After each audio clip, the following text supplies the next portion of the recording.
Hi everyone, Sal Khan here for our daily live stream. And just as a reminder of what this is for some of y'all who might be new, is as the school closures have kind of rolled out around not just the country but the world, we realized that there's a lot of demand for folks to also feel a little bit more connected to each other. And there's just a lot of information going around the school closures. There's a lot of materials that we're putting out. And it would be nice to have a place where we can all connect at least once a day to make sure that we can answer each other's questions and get some of those announcements out. And so we're calling this something of a national or a global homeroom. And the whole point is to ask your questions. I have fellow team members who are looking at the questions you're asking on Facebook and in YouTube and on Twitter, and we will get to them. And we're also going to be bringing in some guests. Now, one thing I do like to remind folks is Khan Academy is a not-for-profit. We are funded by philanthropic donations. It costs a lot more money than you might think to create a platform that can serve hundreds of millions of people. Khan Academy is much more than me. We're over 200 full-time employees, thousands of volunteers. Just our server costs are many, many millions of dollars, and it looks like our traffic, because of school closures, is 2x and approaching 3x of what it normally would be. So we definitely need your help. I want to do a quick thank you to some corporate partners who have stepped up very quickly to help us fund some of that gap, although we need more help from donations of all sizes. But special thanks to Bank of America, AT&T, Google.org, and Novartis, who have been some of the first to step up. But we need more help from you and from others. Now, the focus of today's live stream is actually how do we help teachers and parents get set up so that they can help their students. We've been talking about that pretty much in every live stream so far. I've talked about these webinars that we've run in the previous few weeks. We've talked about some of the resources we've put out, like the daily schedule. All of this is available. If you just go to khanacademy.org, you'll see on our homepage, you'll also see a little banner, regardless of where you are on khanacademy.org, that will point to some of these resources.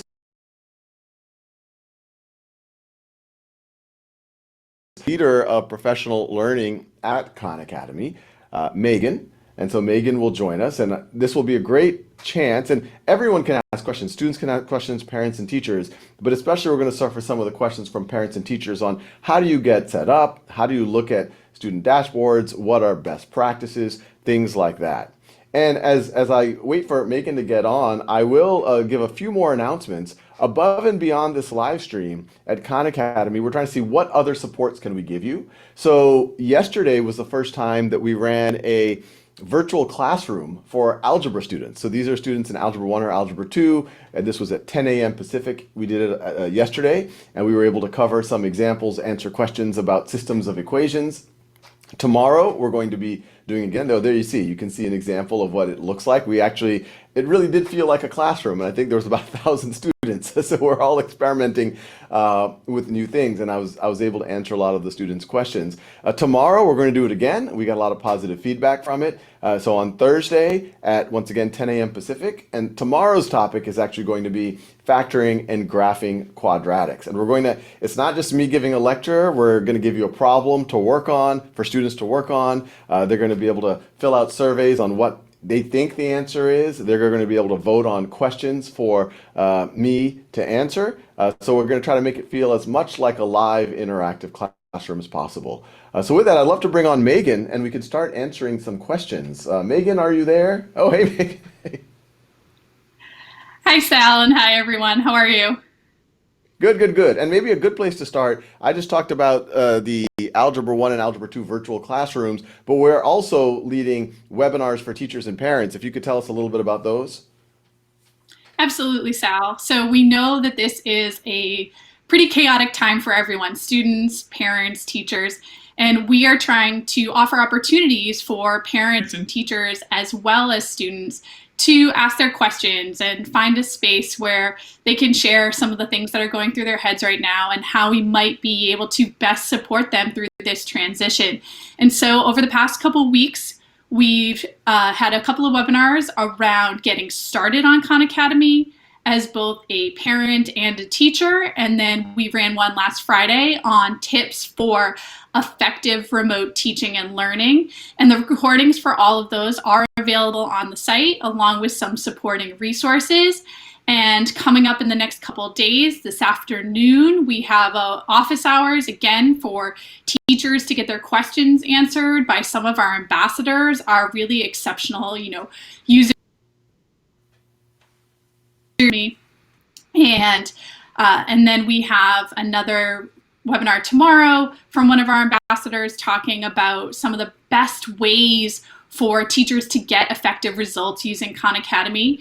And keep an eye out, we'll be looking to add another parent webinar next week to help parents get started with both Khan Academy and Khan Academy Kids. Awesome. Thanks, Meaghan. And maybe just a starting question that we've gotten many versions of what I'm about to ask you, but a lot of teachers and parents are just feeling a little overwhelmed. Schools closed with not a lot of notice, not a lot of planning. This is a new frontier for all of us.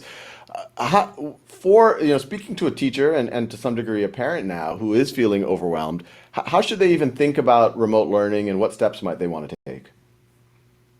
I think that's a really key point, Sal, is that a lot of people are feeling overwhelmed and there wasn't a lot of time for preparation. And teachers in particular are preparers. I was a classroom teacher for 9 years and I couldn't imagine the shock of transitioning from being in the classroom, brick and mortar space with my students to jumping fully remote so quickly. And I think one thing that I've heard from a lot of teachers and a lot of parents is take a deep breath. It's not the expectation that you are going to cover everything you would cover in your classroom right now. It's really important to cut yourself and your students some slack and just know that the fact that you are taking the endeavor of getting them actively learning and focusing on some key concepts is really great. And that you're taking time to embrace kind of the emotional impact for both you as a parent or a teacher and your students, and building in some time into your time with students to be able to reflect with them and take some time, as you shared in some of the schedules, take some time to reflect on what's going on right now and incorporate that into the learning experience. And I'd say the other piece that I would really, really focus on is communication. I fear sometimes that working remotely with students and teachers gives the illusion that there's less need to communicate. But in fact, we really need more communication right now. And taking the time to either connect live with students or send a message to students, finding opportunities to create that human connection, even if you're not in the same physical space, is so important right now. And I'm getting a question here from Debbie Charlton, who's actually one of the Khan Academy teacher ambassadors. And Debbie's Yeah. asking, Debbie, how can you assign content to specific students based on what they have not worked on yet, but others may have? So we have the situation where I guess always kids might be at different levels, might be working at different things, and to some degree we support that. But how does a teacher maybe assign that, or should they assign that? How do you think about that? Yeah, I think it's a good question that we think about, not just in this time, but especially now where you have the additional challenge of not being able to see that student. So I think what is really great about Khan Academy is the ability to assign these broad mastery goals. So when we think about what are the students trying to accomplish for the year, are they trying to, work on Algebra 1? Are they trying to complete third grade math or maybe high school biology? Our mastery extends beyond math. And so I think starting with that mastery goal, which allows students to work at their own time and pace and helps them identify areas of opportunity. And we have some resources right on the site, right from that banner when you get to Khan Academy, that will connect you in how to set up a mastery goal. And so any teacher could leverage that as a really good starting point. And then once you're able to see students progress, and we see maybe after 3 to 5 sessions on working towards that mastery goal, the teacher reporting will allow teachers to identify growth opportunities, so skills that students might need additional support with. And from there, there's an assign button, and teachers can support individual students, small groups of students, or the entire class with aligned exercises to identify and support learning in that gap area. So the short version is assign a mastery goal and use the data to make supporting assignments. And we have some resources right on our website that walk teachers through this, and some specifically to support in that remote learning situation. And we have another kind of related question also from Debbie, which is a question I think many teachers are asking, which is how does it work with Google Classroom? We just talked about assignments and to what degree should you, and kids are at different levels, but what support or integration do we or don't we have with Google Classroom? Or how would you use it? It's a good question. And we do integrate with Google Classroom. And the best thing about that is that as we know, a lot of teachers are establishing their classrooms on Khan Academy now. And as a teacher, I can empathize with the setup and rostering and getting to norms with students. And if your students are already comfortable with Google Classroom, you can connect Google Classroom directly to Khan Academy. You don't have to add a new roster. You don't have to create a new class. You can, as you set up your class, there's an option that says connect with Google Classroom, and it will import your roster directly. And so in a time where students are already having to learn so many new tools, and we want them to focus more on learning the content than learning new technology, by integrating Khan Academy with your Google Classroom account, students can access that in the same way they've already been using it. So you're taking a step of stress off of you and off of your students. Awesome. And we're getting a lot of questions here. One of them, this is from Sonal Jateli. As a parent, where to start on Khan Academy as a roadmap for seventh grader? Are there live classes Khan Academy is planning to offer? I could maybe take a first stab at that one.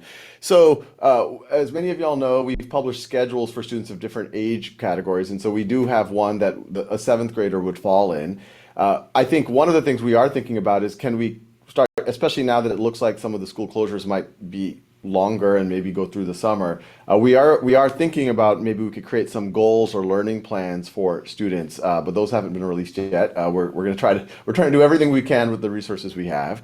On terms of live classes, these live stream, these webinars, these classrooms we're doing. We started with algebra. This is really just an experiment. We started the first one yesterday. We're going to do another one tomorrow. And we're going to see where this goes, what capabilities we have on our side to do more and more. But I don't want to jump the gun on it because we are very resource constrained right now. But I would love to figure out ways to support middle school students as well. Algebra we picked because that's a major area that's foundational for a lot of folks. But obviously so is middle school math, pre-algebra, and obviously not just math. There's other subjects as well that might be interesting. Let's see. We have a question from Facebook. So it says, actually just got modified, from Laura Hall, our school wants us to filter everything through Google Classroom so it's more of a one-stop shop. I'd love to be able to link their assignments straight to Google from Khan. Any chance that could become available? Well, that's essentially very similar to what you had just answered, and the simple answer is yes. So we are able to link the rosters currently. The assignments don't show up directly in Google Classroom when we know that's a common ask for teachers. We've heard that even prior to this remote learning transition. And I know that there's a lot going on right now, and that would be a really helpful piece for teachers.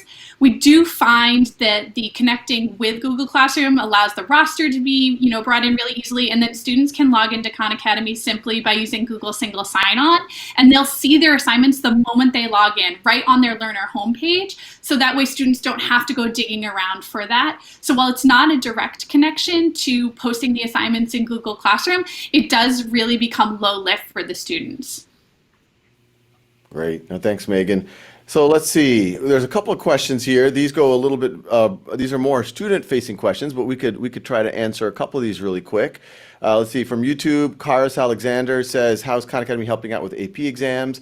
Well, Karis, we've had content for many of the core AP exams even before this crisis hit. AP Calculus, AP Stats, AP Biology, Chemistry, Physics, macroeconomics, CS Principles, American History, Civics and Government. I think I got all of them. I might be, and Art History. I think I got all of them. So we've always had that content that you can learn at your own time and pace, use the unit tests, use the course challenges, the mastery challenges to make sure that you've really digested a lot of that material. And even before this crisis hit, historically, as we've gone into AP exams, we have tried to run some webinars and live streams for students right when they're trying to prepare. And so we're going to try to explore that type of thing for this year as well. So let's see, other questions on YouTube. Courageous Cuber says, is it okay for me to study physics in 7th grade? My 2 cents, yeah. If you're ready to study physics in seventh grade, no one should stop you. That's great. And what I would say is to do physics on Khan Academy. We have the algebra-based physics. You should definitely know the basics of algebra, know the basics of quadratics, things like parabolas, factoring quadratics, and know the basics of trigonometry, things like sine, cosine, tangent. If you know those things, you actually are ready for physics, high school level physics. And if you don't know those things, you actually could jump in and learn those units, those particular units, and actually you'll have the math background to engage on the physics side. Let's see, other questions for we have Astro Jaden on YouTube is asking a pretty big question. What was the origin of Khan Academy? How did you come up with the idea of creating a nonprofit organization? So I'll answer it as concisely as I can because I've been known to talk about this for a very long time. Uh, Many of y'all know it started as a project with my family members, and I kept thinking, what more tools could I make for my family members? It's eerily similar to the situation we're in now, where we're just like, okay, there's a big need. What tools can we create, and then how can we make it serve the needs of more and more people? But this was back with me and one cousin, and then more. Word got around my family, free tutoring was going on, and I found myself with many folks, and so I started writing the exercises on Khan Academy, an early version. That was what Khan Academy was initially about. And it was a friend that recommended I make videos to supplement those exercises. And I thought that was a silly idea. As I often say, I said YouTube is for cats playing piano. But I got over the idea that it wasn't my idea, gave it a shot, and that took on a life of its own. And then by 2009, 2010, there were hundreds of thousands of people using it. I had trouble focusing on my day job, which was really I was an analyst at an investment firm. And so I sat down with my wife who said, hey, maybe we should start this off as a nonprofit. Hopefully I'll find people who could donate. And I took the plunge. And the whole reason I wanted to do it as a not-for-profit, I do live in Silicon Valley. People were offering to fund it as a for-profit business. And it just, for this particular role in society, it felt like the wrong thing to do. There's nothing wrong with for-profit businesses, but for something in education where you don't want to make it based on who has the ability to pay, you want to help level the playing field. You want to have universal access. If someone wants to learn, there should be no frictions to it. That was the point. And we set up this mission-free world-class education for anyone, anywhere. And it was somewhat delusional 10, 11 years ago for a guy operating out of a walk-in closet. But over the last 10 years, with the help of this really incredible team at Khan Academy, many, many thousands of people who've donated to this effort, and we need more help, we've been able to make, I think, a bit of a dent and really scale to a lot of folks. And, I think this whole school closure crisis due to COVID-19 highlights, I think, the importance of us existing, the work that this team has been able to do, and why it was important that we're not for profit, because there's a lot going on in ed tech and a lot of people doing really great things. But in this time of school closures, you need something that is universally accessible, and part of that is it has to be free. And that's where we're fairly unique and truly free. So no shady stuff with ads, no kind of free, but then there might be some payment for better things. No, we'll sell your data type of free. None of that. Truly free, and not doing anything shady with data. That's important right now. You have to have a breadth and depth of subjects. We have gone into many subjects and in many areas where there might not be a business model. So other ed tech players haven't gone there. So that's why we're able to go from early learning through elementary, middle, high school, core of college in math, reading, writing, sciences, etc. And it has to have kind of more people. It has to, because of its nonprofit nature, it brings more people to the effort. That's why we were able to have 40 translated versions of Khan Academy, most of which are done by volunteers around the world. So thanks for the question. I gave the I could talk more about it if folks are interested. So let's see other questions that we're getting. So see if I'm using, and this is from Facebook. Amy asks if I'm using Khan Academy for high school seniors school year, what ground rules do I want to set? Meaghan, you want to take a stab at that? I might have some ideas, although I haven't raised high school seniors just yet. We had a couple of ideas from the webinar the other day that I think were, maybe something teachers are comfortable with, but might not put into this framing of remote learning. Usually at the beginning of the year, a teacher will set classroom norms for their students. And what we find to be most effective is including your students in that conversation about classroom norms. Things like raising your hand or, a process for, when you're going to use Chromebooks in the classroom. The same type of things apply to remote learning. So you have to reestablish norms with your students about what your expectations are, what behaviors are, appropriate for when you're having, a remote learning session. And so if you're thinking about seniors, and I taught high school science, so I can relate to your seniors for sure.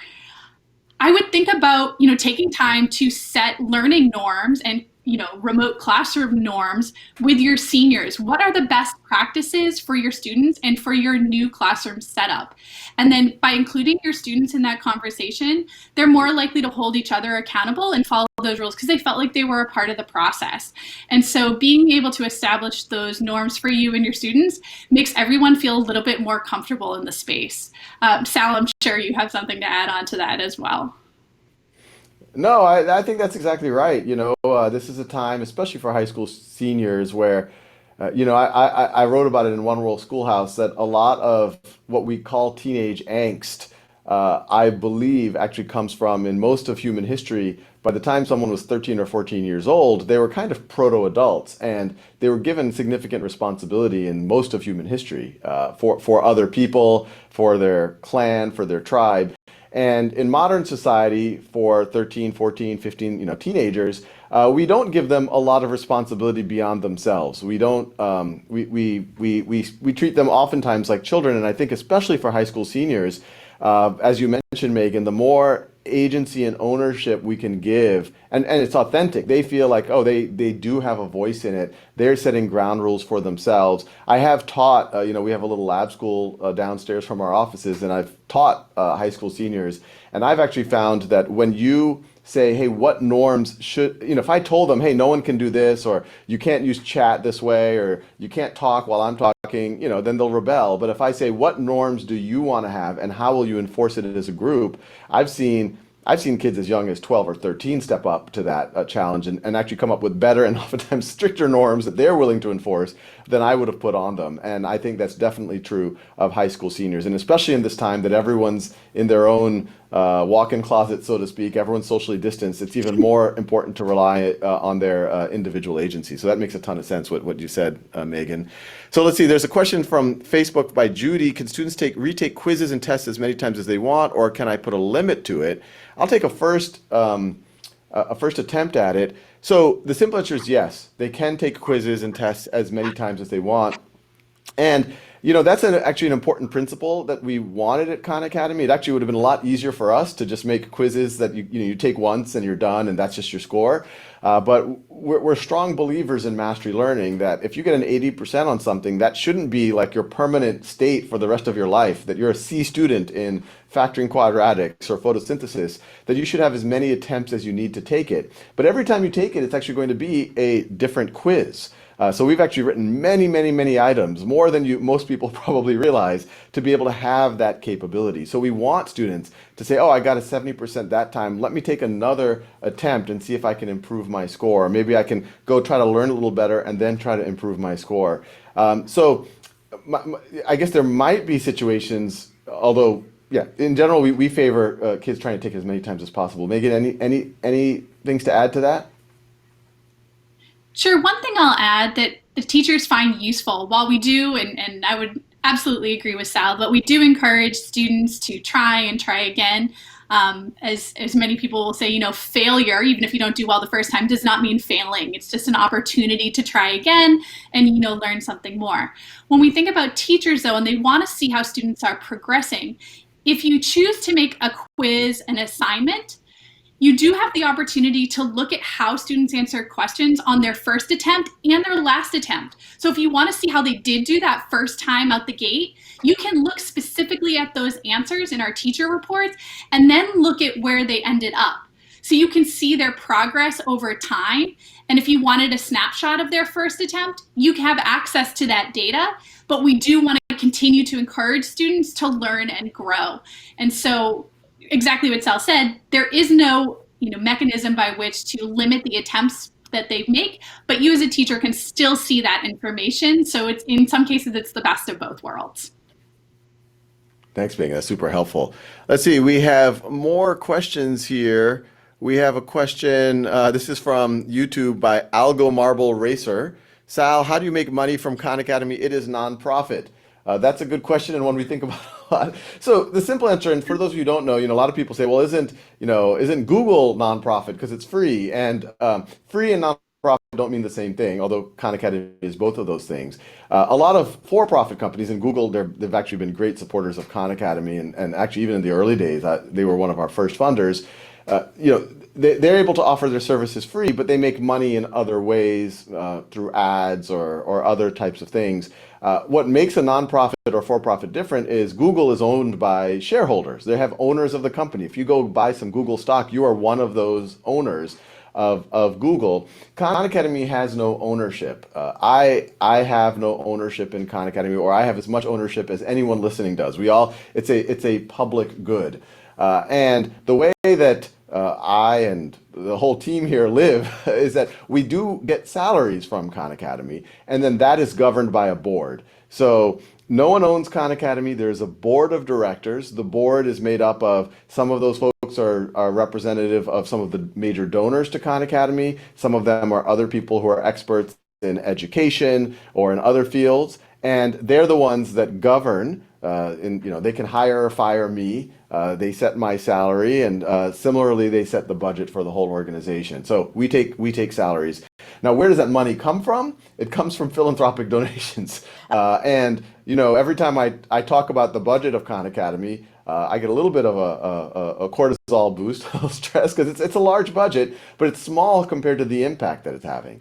Khan Academy's budget is the budget of a large high school. It's about $60 million a year, but we impact probably this year hundreds of millions of students every year. In past years, we've had on the order of 15, 16, 17, 18 million students come every month, and that's been growing. And over the last couple of weeks, that's been growing 2x and 3x. And so we do need that support. We do need those donations from corporations, from individuals. As small as you can see on the screen is $3, makes a difference for us. And so if you're in a position to benefit from Khan Academy and support it, so that other people can benefit from Khan Academy, please do so. We really appreciate that.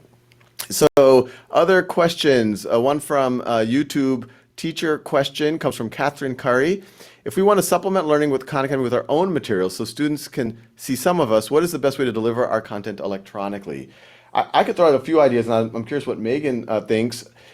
One thing that we've been encouraging with the schedules, especially in this time of social distancing, is kids can work asynchronously on something like Khan Academy, and it would be amazing if teachers can organize video conferences using Hangout, using Skype, Zoom, so that they can answer questions, do things analogous to what we've been doing with some of these live classrooms that we've been doing, but obviously you could do it with your students. There's also a world where you can create materials, yourself at a whiteboard or use a digital tablet the way I have here at Khan Academy to create videos. I know my children's school is doing that. And so, there's a lot of work that my kids are doing that, like a writing assignment. So their teacher is making a video, putting it on their queue using the learning management system. So it could be Google Classroom or something else, so that the students know, okay, here's my checklist for the day. Oh, I got to watch a video by Mickey, one of my son's teachers. He watches a video by Mickey. Mickey says something about how do you analyze certain forms of text. Here's the assignment. Then he does it. Then he submits it on the LMS. But it would be really cool. What I've been seeing some really incredible teachers doing, even at my own children's school, is they've been having touch points roughly at least once a day with students so that they can ask questions, they can understand how to navigate things. Megan, any other ideas there? I would, hugely endorse everything you just said, because as you mentioned, right, in this time of social distancing, having that social experience is so much more vital to students' lives every day. right? They're used to being around each other and leaning on their teacher, to share parts of their day or to ask questions. So I think everything you mentioned is really wonderful. And if teachers have the opportunity, I do like to recommend that along with the live experience, make sure that it can be recorded, because we know that students, just as much as adults, are struggling with schedules right now. So maybe they are responsible for watching a younger sibling, or they only have access to a device later on in the day. So that if you are going to connect live, try and make a recording as well, so that all of your students have access to that material. The other piece I might recommend is that if you are making your own assignments as well, if you can do them in something like Google Docs or Google Slides and allow students to leave comments for each other, maybe one of those reflection activities that, Sal, you've offered in our daily schedules. And so that students can leave really positive, reinforcing comments for each other, so that they're still connecting beyond, just that one moment. That's a great idea. I didn't even thought about that. On our schedules, we suggested maybe journaling, but there might be a world where you do like collective journaling, where everyone has a little section, and not only do you write yourself, but you can see how everyone else's day is and how they can think about it and how they comment. I love that idea, Meaghan. So time flies when you're having fun. There's a lot of really great questions here that I wish I could get to, but the good thing is we're doing this every day. So come back tomorrow, 12 p.m. Pacific time, 3 p.m. Eastern, or whatever time zone you might be in. Thanks for joining. Thanks, Meaghan, for joining. As I say every day, these live streams are a way for us to stay connected in this time of social distancing. And the silver lining through this crisis that we're all going through is that we're all going through this together. And I get a lot of energy by doing this. I'm sure I speak for Meaghan and the entire Khan Academy team. It's really an honor for us to be of service in this time of need. And we want to do everything possible for every teacher listening, every parent listening, every student listening, to make sure you feel supported and you feel connected. Thank you so much, and see you tomorrow.